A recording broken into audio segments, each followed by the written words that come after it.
It's Sunday afternoon, and millions of people are screaming at their TVs, wearing team jerseys, and genuinely upset because strangers lost a game. Meanwhile, you're sitting there thinking, I don't get it. And according to Neuroscience, that gap isn't about preference, it's about how your brain actually works. Here's what's wild.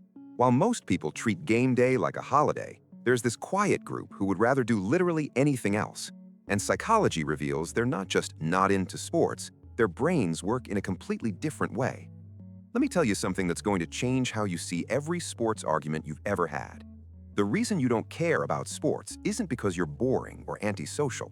It's because your brain refuses to get its emotional highs from strangers in uniforms. And that's not a problem. That's actually interesting. So why do people lose their minds over sports? Here's the part nobody wants to admit. Sports fandom is modern-day tribalism. For thousands of years, humans survived by forming tight groups. Your tribe hunted together, fought together, survived together. That instinct didn't disappear, it just found a new outlet. When someone's team scores, their brain releases oxytocin, the same bonding chemical you get when you hug your family, except their family is 22 strangers who don't know they exist. Robert Cialdini, a psychologist at Arizona State University, discovered this in his famous 1976 study. Fans literally say "we" when their team wins. We crushed them. But when they lose, they choked. This isn't just casual talk. Their identity has merged with a team that sells jerseys. But here's where you're different. Research shows that people who don't care about sports build their sense of self differently. Simple translation? You don't need a team logo to feel like you matter. You built your identity from within, not from external groups. And this creates an interesting split. People with low sports interest don't automatically hate people wearing different team colors. They don't get angry over a game they're not even playing. Your brain just doesn't see tribalism as entertainment. Now here's where it gets concerning. You know how casinos keep you gambling? Random rewards, just enough wins to keep you hooked? Sports work exactly the same way. Every play is like pulling a slot machine. Will they score? Will they mess up? You don't know. And that uncertainty is addictive. Brain imaging research from neuroscientists like Mina Chikara at Harvard shows that watching your team activates the ventral striatum, the brain's reward center, the same region that lights up during addictive behaviors. Not an exaggeration. Sports fandom triggers similar pathways as other forms of addiction.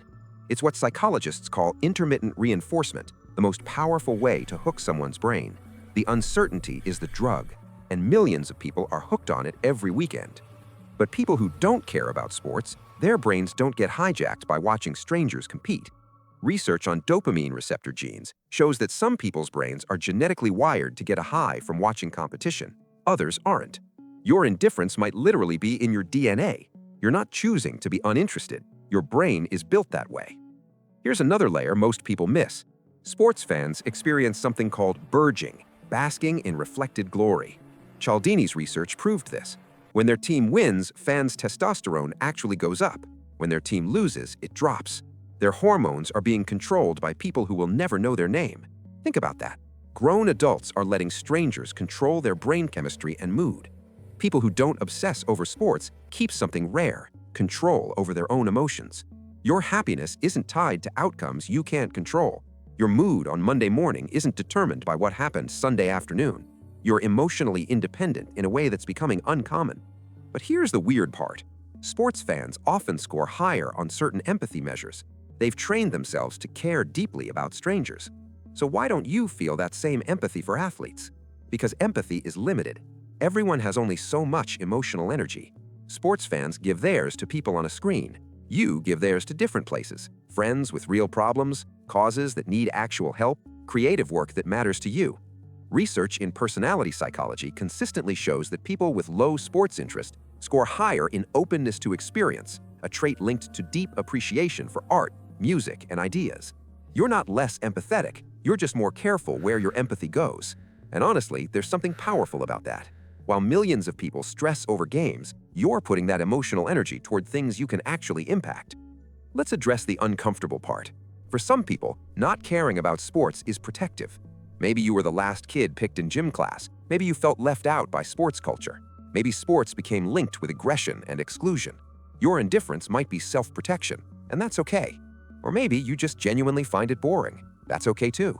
But here's what explains why sports fans and non-fans can't understand each other. It's about where you find meaning. Sports fans find meaning in stories, the underdog winning, the comeback, the rivalry. It's drama in real time. You find that randomness pointless. You think, why would I emotionally invest in something I can't control, done by people I'll never meet, in a game that doesn't affect my real life? Neither view is wrong. They're just different answers to the same question. Where do I find meaning? Sports fans find meaning in watching stories. You find it in creating your own. Psychologist Mihaly Csikszentmihalyi spent decades studying flow, those moments when you're totally absorbed and time disappears. He found flow can come from anything: playing music, solving problems, writing, building. Sports fans find flow by watching. You find it by doing. And here's the part that might upset people.